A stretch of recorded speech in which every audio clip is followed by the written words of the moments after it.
अस्सलाम वालेकुम स्टूडेंट्स, मैं हूं अबीबुर रहमान और आप देख रहे हैं Quetta TV.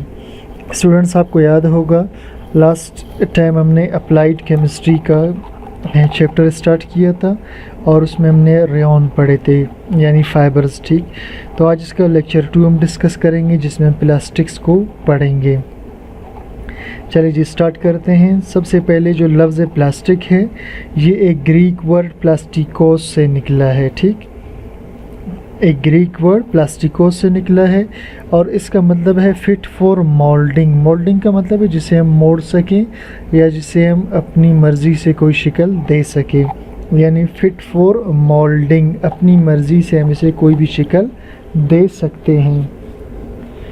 Plastic shows property of plasticity, और प्लास्टिक्स खसूसियत दिखाते हैं प्लास्टिसिटी की। प्लास्टिसिटी भी इसी को लचक को कहते हैं या मोड़ने वगैरह को कहते हैं। ठीक, प्लास्टिक अब डिफ़ाइन कैसे करेंगे। Plastic is the group of organic materials. Plastic एक ग्रुप होता है ऑर्गेनिक मटेरियल्स का ऑफ हायर मालिक्यूलर वेट, और इनका वेट भी ज़्यादा होता है। That can be moulded into desired shape, और इसे हम मोड़ सकते हैं मतलूबा शक्ल में अंडर हीट और प्रेशर, गर्म करके या प्रेशर के ज़रिए से। तो हम इसे अपनी मतलूबा शक्ल में बड़े आराम से तब्दील कर सकते हैं। इसके बाद स्टूडेंट्स डिस्कस करते हैं क्लासिफिकेशन ऑफ प्लास्टिक्स को, कि प्लास्टिक कितनी क्लासेस के या कितने टाइप्स के हैं।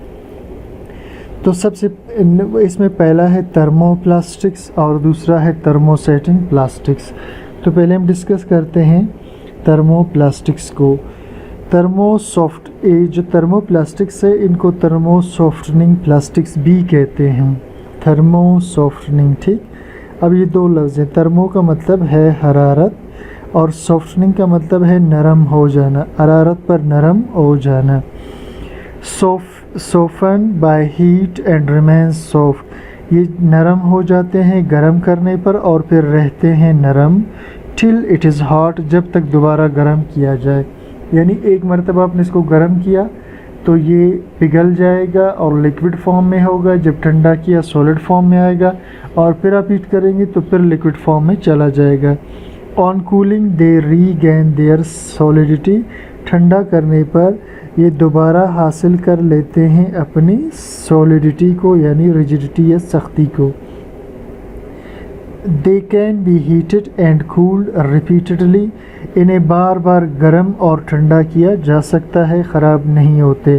Recyclable and environment friendly, recyclable हैं यानी इन्हें हम दोबारा यूज़ कर सकते हैं, और इन्वायरमेंटल फ्रेंडली, माहौल दोस्त है। माहौल दोस्त इसी वजह से कि इसे इस्तेमाल करने के बाद हम दोबारा इसे पिघला कर इससे कोई और प्लास्टिक का प्रोडक्ट बना सकते हैं। इन्वायरमेंट को ये नुकसान नहीं देता क्योंकि रिसाइकल हो सकता है।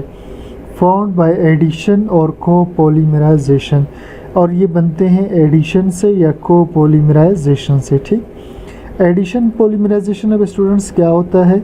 एडिशन पॉलीमराइजेशन उसे कहते हैं जिसमें मोनोमर्स सिंपली आपस में जुड़ करके एक बड़ा सा चेन बना लेते हैं जिसे हम पॉलीमर कहते हैं। ठीक, तो बहुत सारे मोनोमर आपस में मिलकर एक पॉलीमर बना रहे होते हैं, और कोपोलीमराइजेशन भी इसी को ही कहते हैं। ठीक, तो इसके एग्जांपल्स में है पीवीसी, पीएसपीई यानी पॉलीविनाइल क्लोराइड, पॉलीस्टायरीन, और उसके अलावा इसके अंदर है, ठीक, तो पॉलीएस्टर्स। अब इसके बाद स्टूडेंट्स पॉलीइथाइलिन, ठीक है, ये पॉलीइथाइलिन। अब हम इन सब को हम डिटेल में आगे जा कर के डिस्कस करेंगे। और दूसरी तरफ स्टूडेंट्स आते हैं हम थर्मोसेटिंग प्लास्टिक्स की तरफ। इन्हें थर्मोसेट्स या थर्मोसेटिंग भी कहा जाता है।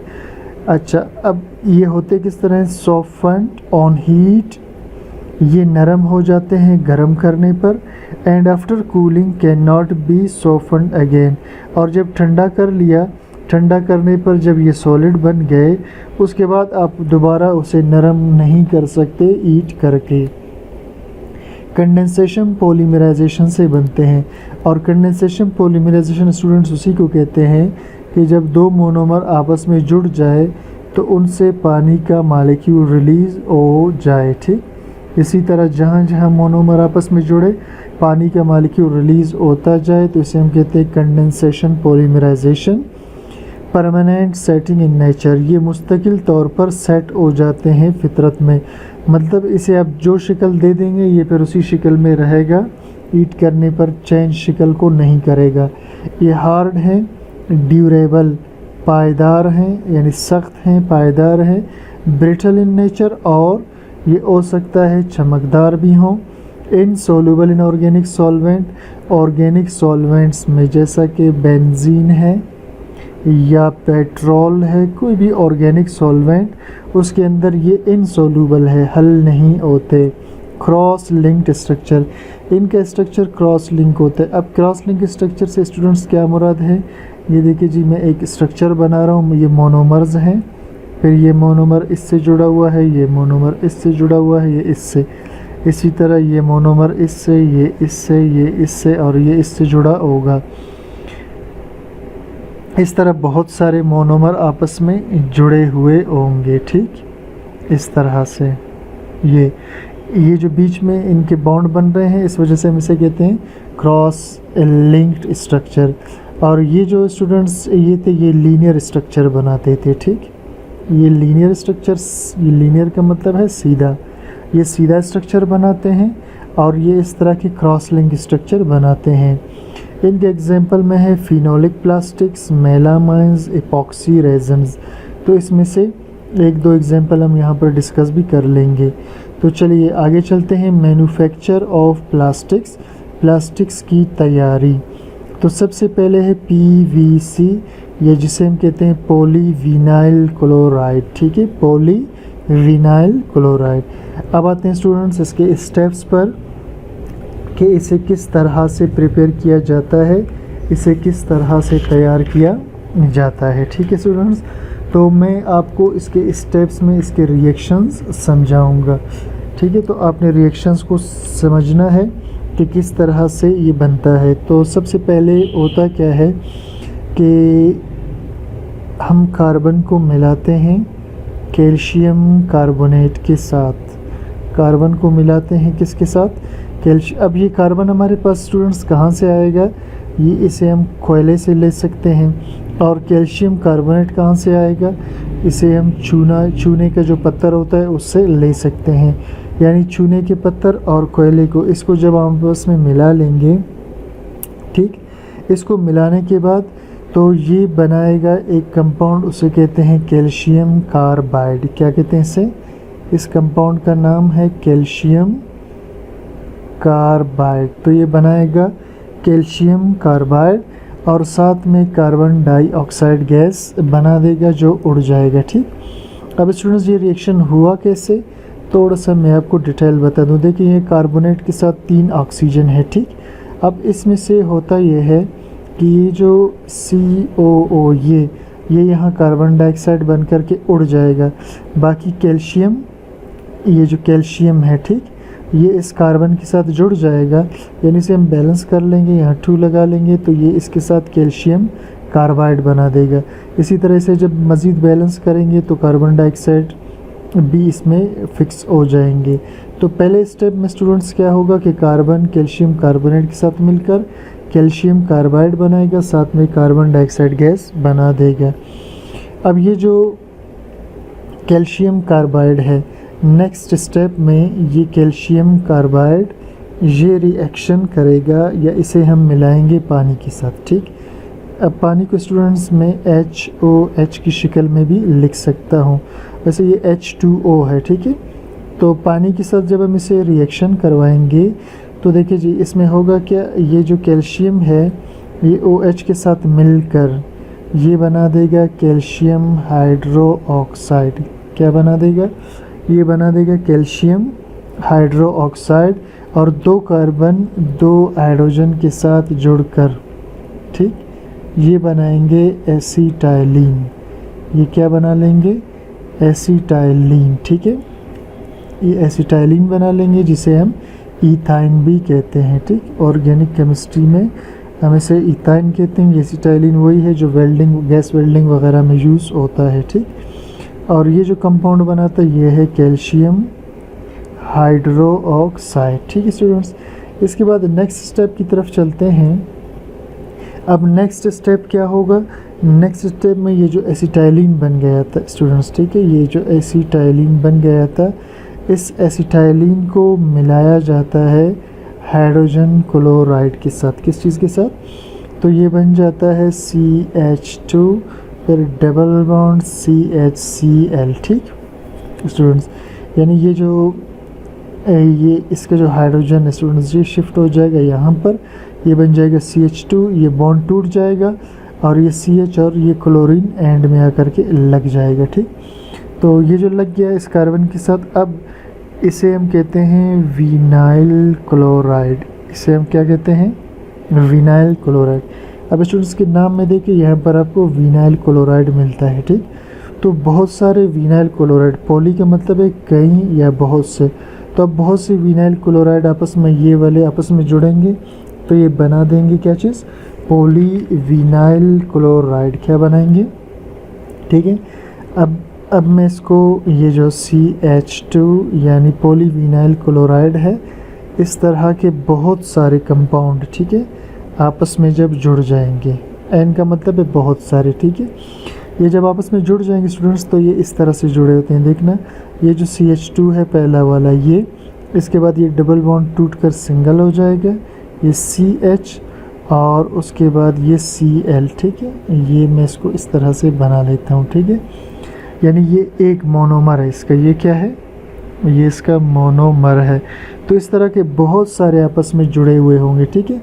चलिए मैं एक दो और बना लेता हूँ ताकि आपको स्ट्रक्चर अच्छी तरह से क्लियर हो जाए, ठीक। अब ये जो पहला है स्टूडेंट्स, मैं एक कलर चेंज कर देता हूँ ताकि आपको समझ आ जाए। अब ये CH2 CHCl, ये इसका दूसरा यूनिट हुआ, ठीक है, ये दूसरा मोनोमर हुआ ये, ठीक। इस तरह बहुत सारे मोनोमर आपस में इस तरह जुड़ते चले जाएंगे, ठीक है। इस तरह जुड़ते जुड़ते जो है ये बन जाएगा PVC यानी पॉलीविनाइल क्लोराइड का कंपाउंड, ठीक है स्टूडेंट्स।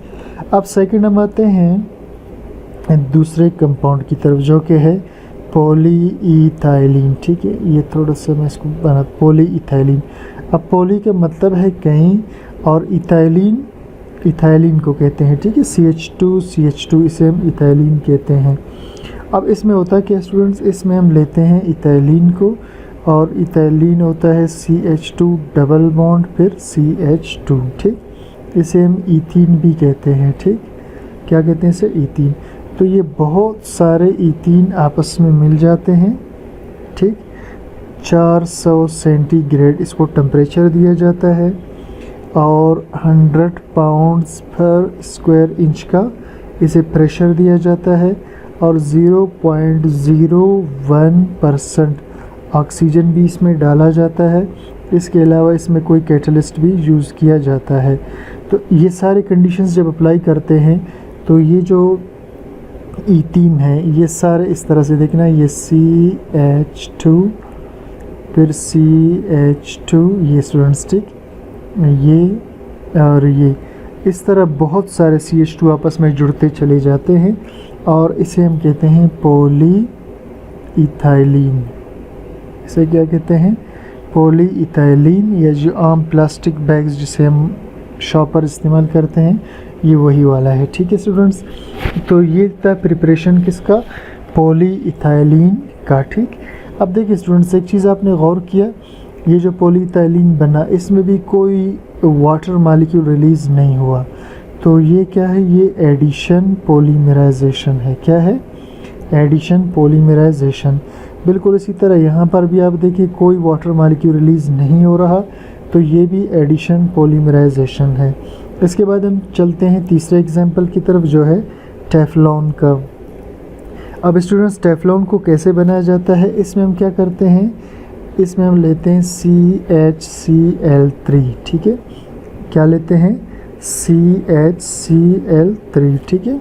इसे कहते हैं ट्राइक्लोरोमीथेन, इसका नाम क्या है? ट्राईक्लोरोमीथेन। ठीक, इस ट्राईक्लोरोमीथेन का हम रिएक्शन करवा देते हैं SbF3। इसे कहते हैं एंटीमोनी फ्लोराइड। क्या कहते हैं इसे? Antimony fluoride. तो इसका रिएक्शन करवाते हैं हम एंटीमोनी ट्राईक्लोराइड की मौजूदगी में 850 सेंटीग्रेड पर। इन दोनों का हम रिएक्शन करा देते हैं। तो इससे जो हमें कंपाउंड मिलता है वो है CF2 डबल बॉन्ड और CF2। कार्बन कार्बन के साथ फ्लोरीन जुड़े हुए होते हैं। ये इस तरह से स्टूडेंट्स, ठीक है। ये देखिए यहाँ पर 3 फ्लोरीन थे। कितने थे? 3 फ्लोरीन, ठीक है। तो इसे हम बैलेंस करेंगे तो ये 2 3 6, यानी यहाँ पर 6 फ्लोरीन के मालिक्यूल्स आ जाएंगे, ठीक है। तो इसमें से ये फ्लोरीन यहाँ चले गए और इसे भी हम अगर बैलेंस कर दें, बैलेंस के बाद हम देखें तो ये CF2 डबल बॉन्ड CF2 एक ये बन जाएगा। इसके बाद यहाँ बनेगा एंटीमोनी क्लोराइड। क्या बन जाएगा? Antimony chloride. और इसके अलावा यहाँ हाइड्रोजन फ्लोराइड भी बन जाएगा, ठीक। अब ये जो स्टूडेंट्स इसमें ये बना, ठीक है, बीच में इस कंपाउंड को, इसका नाम है टेट्राफ्लोरोइथाइलिन। क्या नाम है इसका? टेट्राफ्लोरोइथाइलिन। यानी मैं अगर इसको इस तरह से बना लूँ, कार्बन के साथ 2 फ्लोरीन और ये कार्बन के साथ 2 फ्लोरीन, तो आपको अच्छी तरह से क्लियर हो जाएगा, ठीक है। इसे हम कहते हैं टेट्रा यानी 4 फ्लोरो यानी फ्लोरीन, 4 फ्लोरीन, और इथाइलिन, इथाइलिन कहते हैं 2 कार्बन के बीच डबल बॉन्ड, ठीक। तो इस तरह के बहुत सारे टेट्राफ्लोरोइथाइलिन ये आपस में पॉलीमराइज हो जाएंगे, ठीक है। क्या हो जाएंगे? पॉलीमराइज हो जाएंगे, यानी आपस में जुड़ जाएंगे। अब देखिए मैं इसको जोड़ता हूँ, आप इसको समझना। एक कार्बन कार्बन के बीच डबल बॉन्ड क्या हो जाएगा? ये टूट जाएगा, ठीक है। ये हुआ एक मोनोमर, सही। ये इस तरह से ये एक मोनोमर हुआ इसका, ठीक। इस तरह ये मोनोमर अगले, मैं ज़रा कलर चेंज कर देता हूँ ताकि आपको अच्छी तरह क्लियर हो। ये अगला मोनोमर है, ठीक है। ये टेट्राफ्लोरोकार्बन का अगला मोनोमर, ये इसके साथ जुड़ गया, ठीक। ये दूसरा मोनोमर था। इस तरह बहुत सारे आपस में जुड़ जाएंगे तो ये बना लेंगे टेफ्लॉन। ये क्या बना लेंगे स्टूडेंट्स? ये बना लेगा टेफ्लॉन का, ठीक है, टेफ्लॉन बना देगा। अब इसके बाद हम चलते हैं, नेक्स्ट है बेकेलाइट। अब स्टूडेंट्स यहाँ जगह नहीं है, मैं ज़रा बेकेलाइट को थोड़ा सा साइड पर ले करके जाता हूँ, ठीक।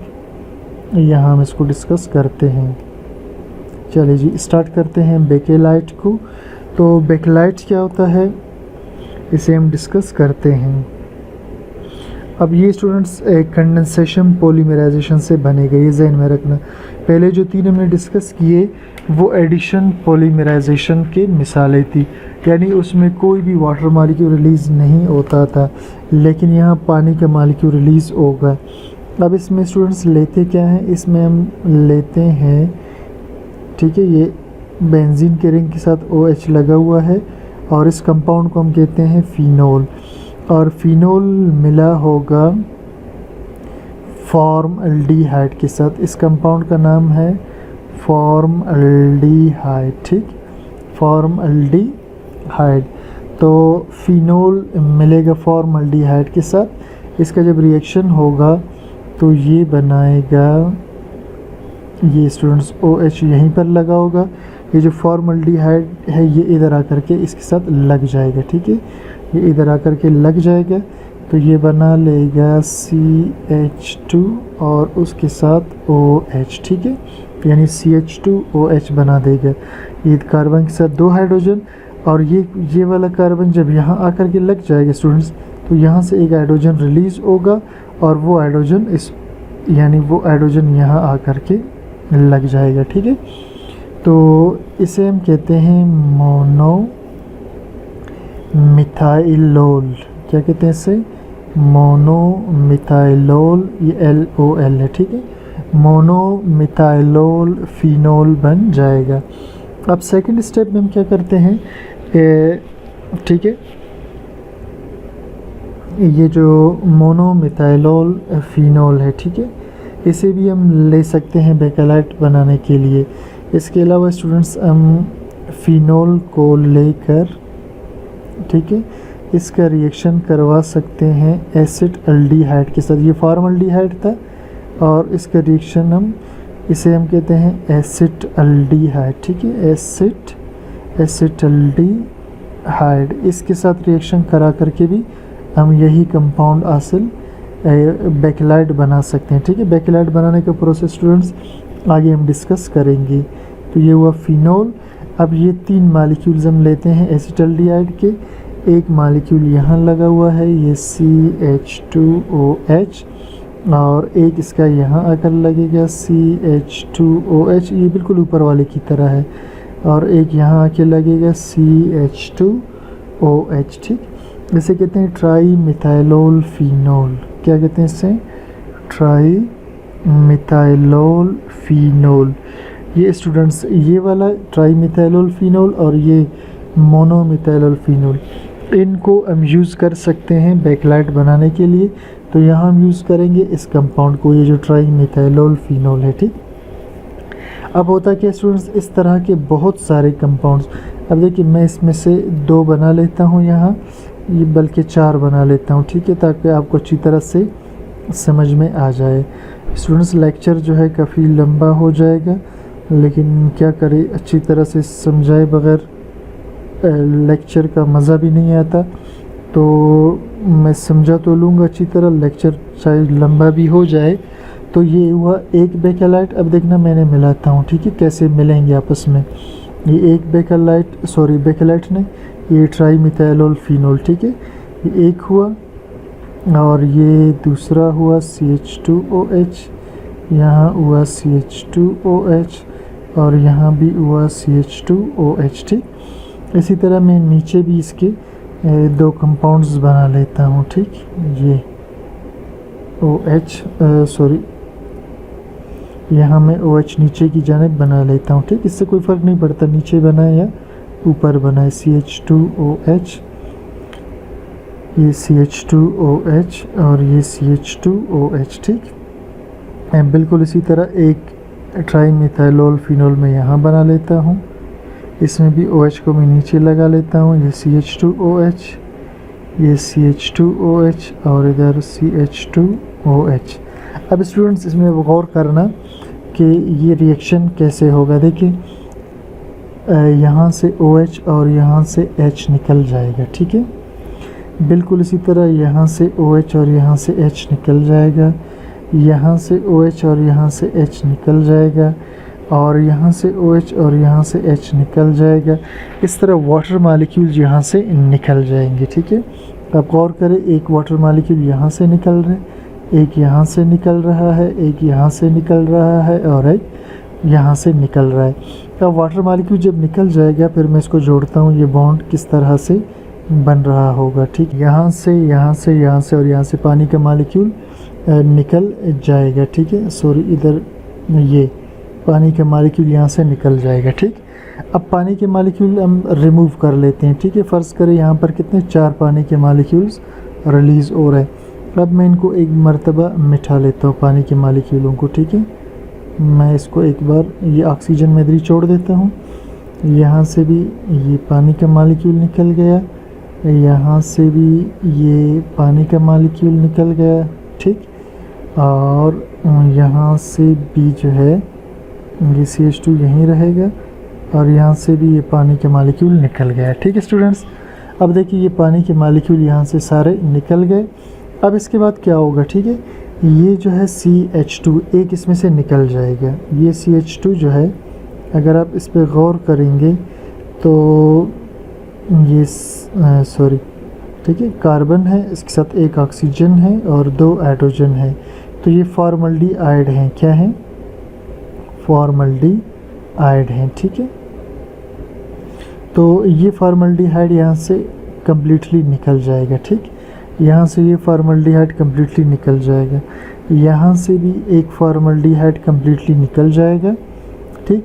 अब ये इसके साथ यहाँ जुड़ जाएगा और ये फॉर्मल्डिहाइड भी निकल जाएगा, और ये इसके साथ ये इसके साथ जुड़ जाएगा, ये इसके साथ जुड़ जाएगा और ये इसके साथ, ठीक है।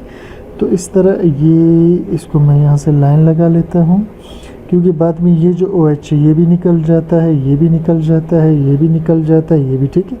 तो ये इस तरफ यहाँ से ऐसे जुड़ जाएगा, ठीक।